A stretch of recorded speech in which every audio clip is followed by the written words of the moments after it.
Another open access article coming at you straight out of the ancestral plane, folks. Libation and its symbolism. J.A. Asari Tete. Abstract. Libation, a common Ghanaian ritual, is fraught with numerous symbols, some of which the majority of Ghanaians are unaware of, and therefore cannot appreciate as being Ghanaian. This verbal art is here presented from the perspective of the different ethnic contexts in terms of the symbolisms, practices, and interpretations that go with them, our understanding of which will foster a better awareness of one of the popular Ghanaian cultural practices which help to unify the people as a nation with identical cultural practices.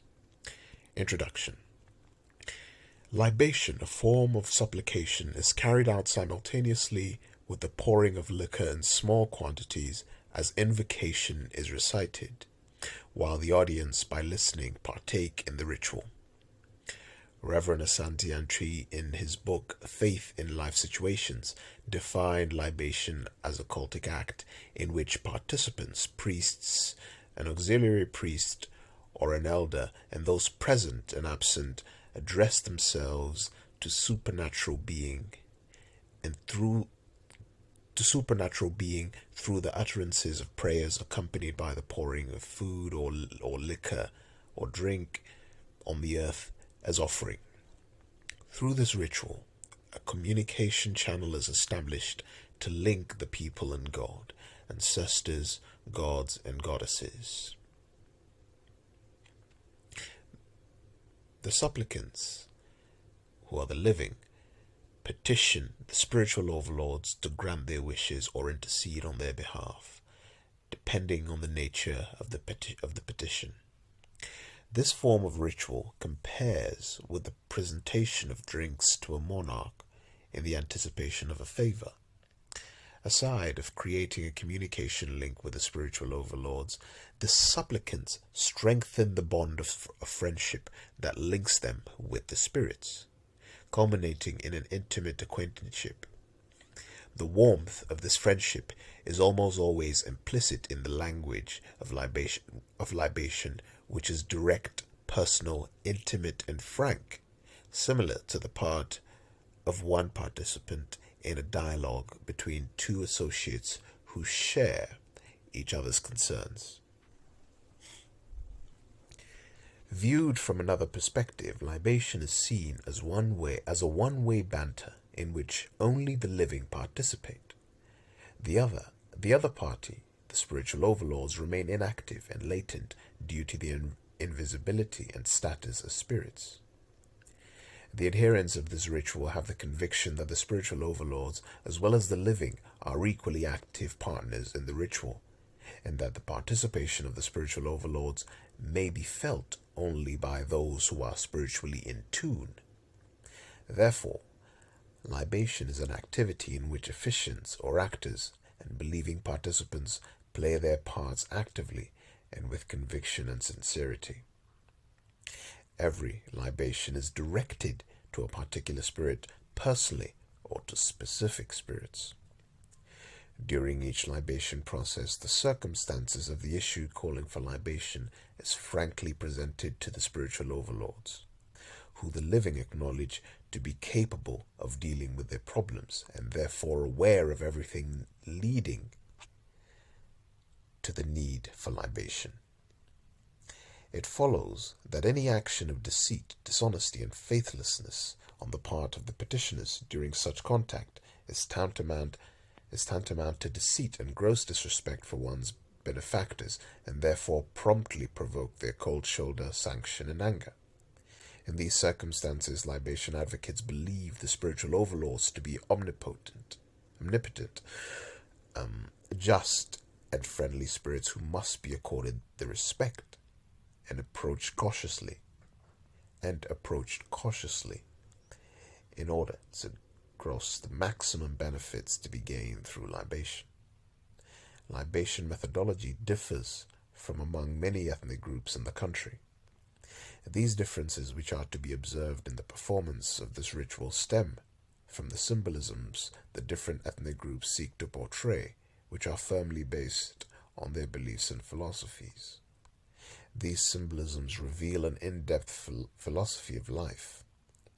Among some areas of the central Volta regions, for example, a person officiating in libation in connection with a happy occasion faces the rising sun, and where the sun is not visible, he faces the east to tap from the living, rising sun, the penetrating good influences that make for happiness and progressive life in the society.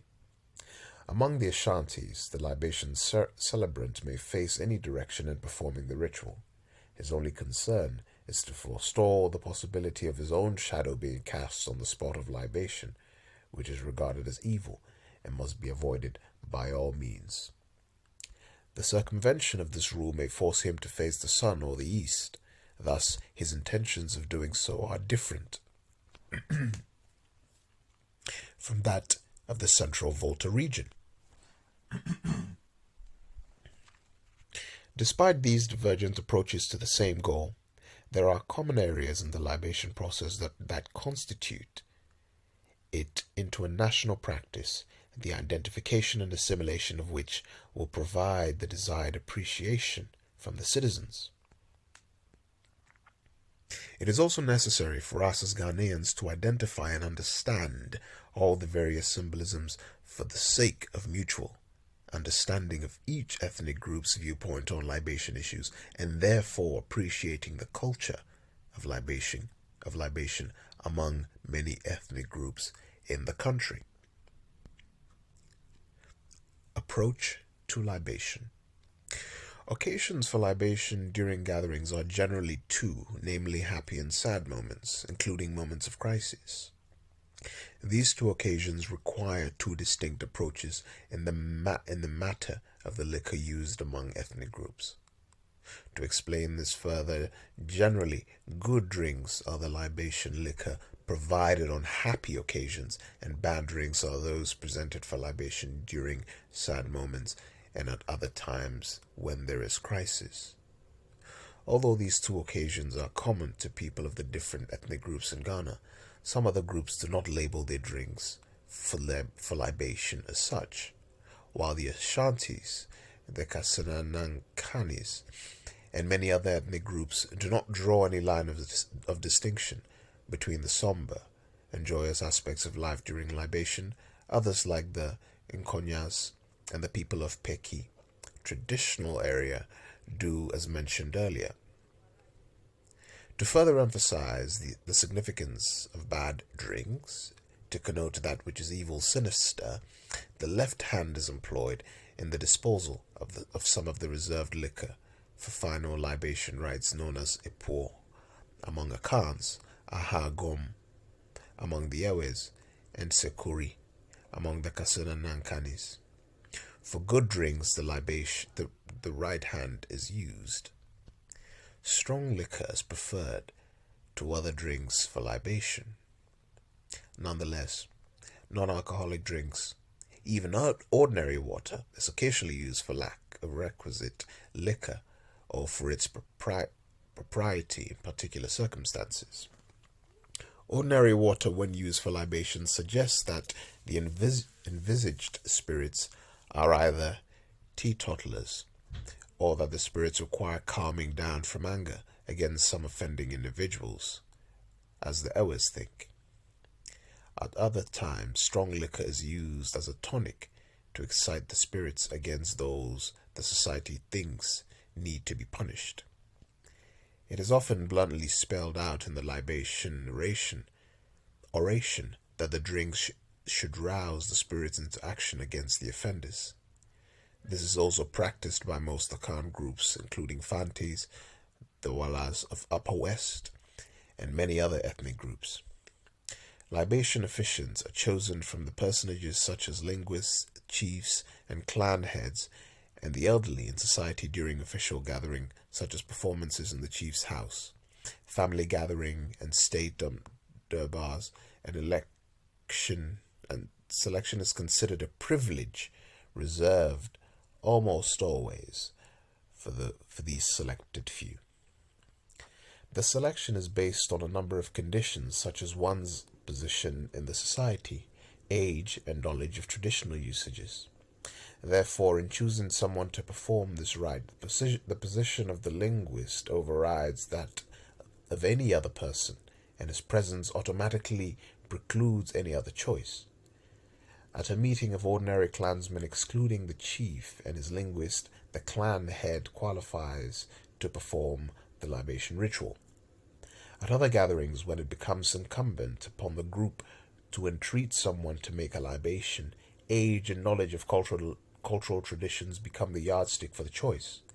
Irrespective of the basis of choice of a libation officiant, family affiliations, the beneficiary of the drinks, and other issues can influence who the libation celebrant should be.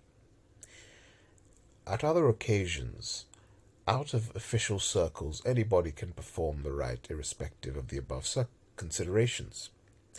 Among most ethnic groups, to commence libation proceedings, the chosen official, together with his assistant, bare their chests of clothing and remove their sandals. The assistant then clasps the liquor bottle with both hands, spurts out some of the liquor onto the ground before filling the libation glass or calabash held by the officiant. Some ethnic groups, such as the Anglos, fill the receptacle without pouring any drops of the liquor on the ground first. The shouts of "Ago, Ago" that follow the pouring signal for the commencement of the ritual, and perfect silence predominates.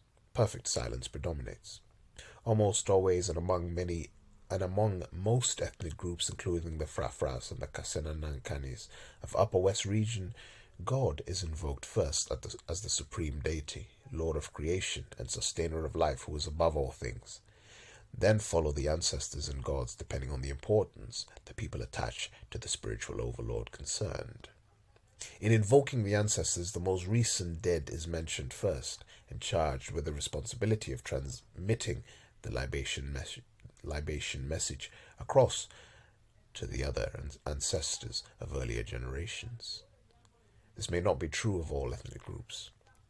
While the libation progresses, the welfare of the state, social justice, which advocates punishment for the wicked and freedom for the vanquished, the blessing of the society with children and riches are greatly stressed. In the course of the libation, the speaker's words are punctuated with words and exclamations of approval and encouragement by those gathered, sometimes throwing in a word to stress what one particularly wishes to happen. This is so with almost all ethnic groups in Ghana, such as the Gas, Gonjas, the Gombas, and Brongs. At hearing the final word of the narration or prayer, the official is warmly congratulated and served with the first glass or calabash of the liquor, the rest of which is shared among those assembled in order of precedence, perhaps chiefs first, followed by the chief's elders and advisors, then the elderly in society, and the rest of the people, as may be directed. In some societies, the chief may not be served with the drink in public. His share of the liquor may be reserved for him.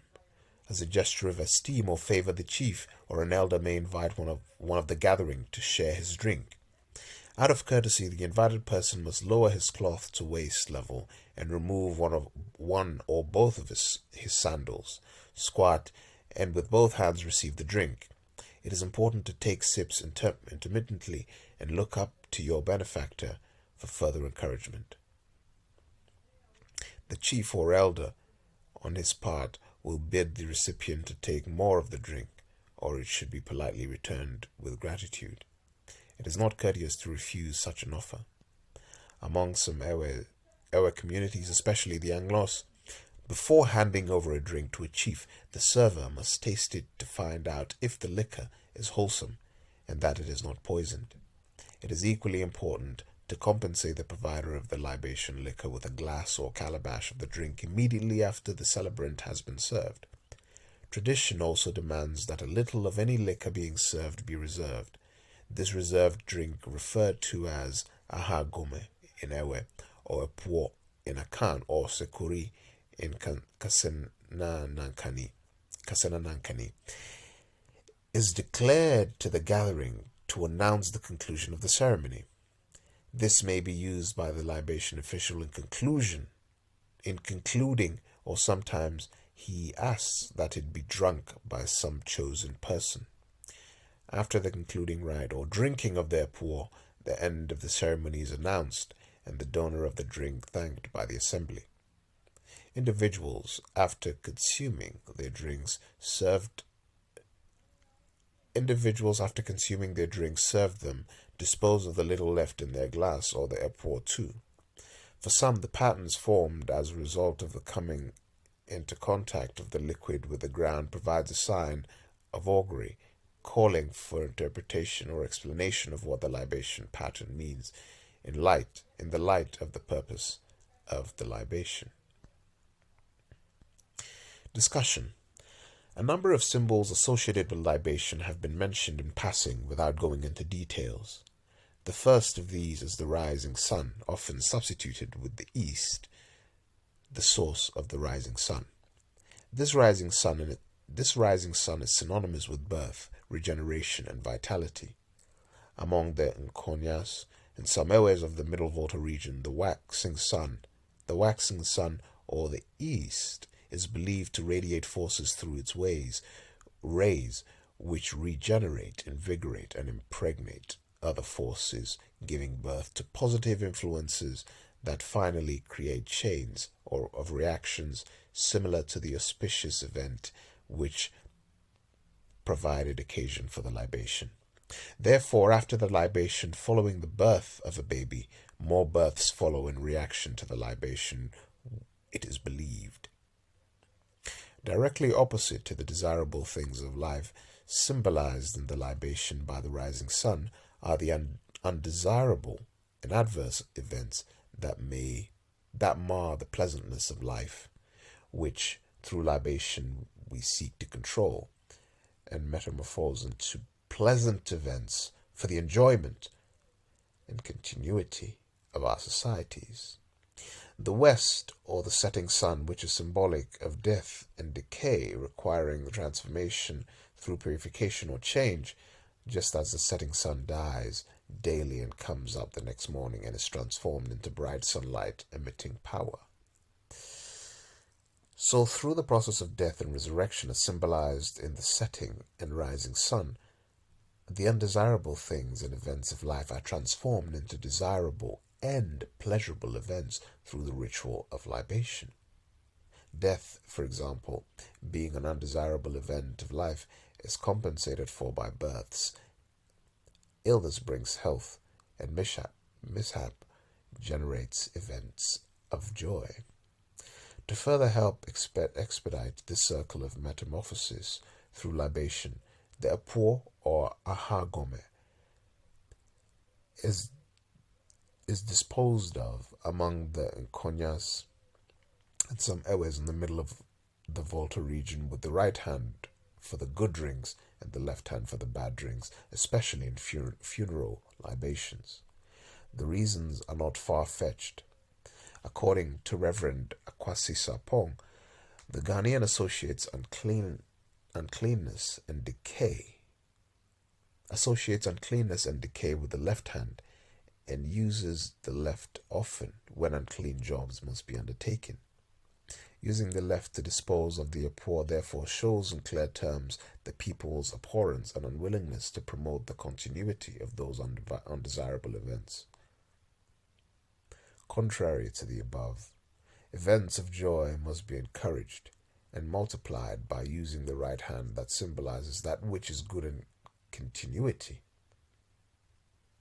Some individuals, conscious of this and anxious to achieve more in life, throw their apuo towards their body after taking a good drink so that the positive forces would affect them too.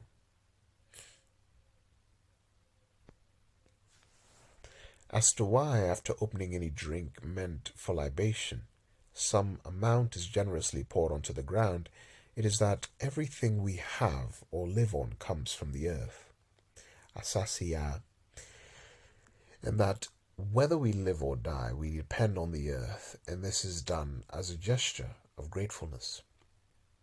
The number 3 is very significant in libation and Ghanaian cosmological beliefs. To begin libation among most Akans, Guans, Ewes, and some other ethnic groups, God is 3 times invoked before any other spirit. Some ethnic groups, after their pour, tap the earth 3 times with the calabash or glass before placing it on the ground. Invoking God 3 times strikes a chord in his nature, sky, earth, and the underworld, of which the Akans think God consists. Sky, earth, and the underworld, which is portrayed in the Nyamedua, the 3-pronged stick, altar of God, is a testimony of this. Hard liquor, ordinary water, and a mixture of corn and flour and water are among the different types of drink used in libation. Different ethnic groups use the drink most common to them. Those in the north mostly use their local drink pito, and in southern Ghana palm wine. All the drinks have significance in their use. Water, which is not an intoxicant and does not stir anyone into action, is used in libation when tranquility is the main aim of the libation. Where the deities to be consulted are considered to be teetotalers, and when libation needs to be quickly performed, and hard liquor cannot be immediately procured, water is the alternative. Palm wine has been used among most ethnic groups in southern Ghana where the liquor is common. Besides these, any liquor used during libation is for the purpose of paying homage to the spiritual overlords. The mixture of corn flour and water used by some Ewes, especially the Anglos, for libation on certain occasions, is considered as food drink which would fortify the ancestors. Immediately after each libation, the celebrant, the contact person between the 2 parties, the spirits and the living, is served with some drink. It is a way of saying thank you to the official for the work done. The drink, having been used for libation, has been blessed by the spirits and as a result has become a sacramental meal which must be shared by all. The celebrant, being the contact man, must take his share first. The lowering of one's cloth to the waist level and removal of one's sandals before libation is a sign of respect, which is normally accorded to chiefs. Among the Dagombas and some ethnic groups in northern Ghana, one goes down on all fours when approaching a chief. It is the same attitude of respect that is extended to the spirits. After having gone through the libation and served the drinks down to the dregs, the impending end of the function is announced by the showing of the dregs, a pour, of the liquid to the gathering. This simple act empowers those who did not benefit from the liquor served to raise a query and also finally put all into the right frame of mind for the concluding part of the supplication. When finally the green light is given, what is left of the drink is poured out into the cup or calabash for the final prayers. After the final prayer that conclude the libation, individuals look closely at the patterns of their pour and interpret them. In most cases, the interpretations are based on events that gave rise to the libation, linking them with the community, family, or individuals whose appur is being interpreted. If the pattern interpreted was like a hand with fingers outstretched, it meant that the man whose appur was being interpreted has his hand or control over the topic of the libation, or the clan, community, or the family, that he has successfully eliminated or overcome the problem.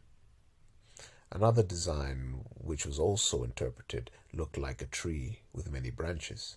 Its meaning was the growth of the family or the ethnic group spreading far and wide.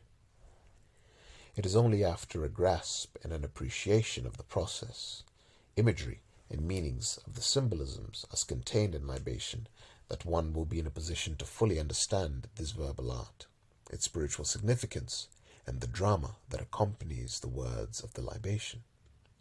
This awareness will place the rich ethnic philosophies of our people at the disposal of the young to ponder over. It is also this comprehension that we can claim to be part of the culture of libation, which we witness almost every day, whether as individuals or as groups. Whichever way we look at it, we cannot isolate ourselves completely from society and therefore from some of its cultural practices like libation. We can be sure to be one day confronted with it, whether we are prepared for it or not.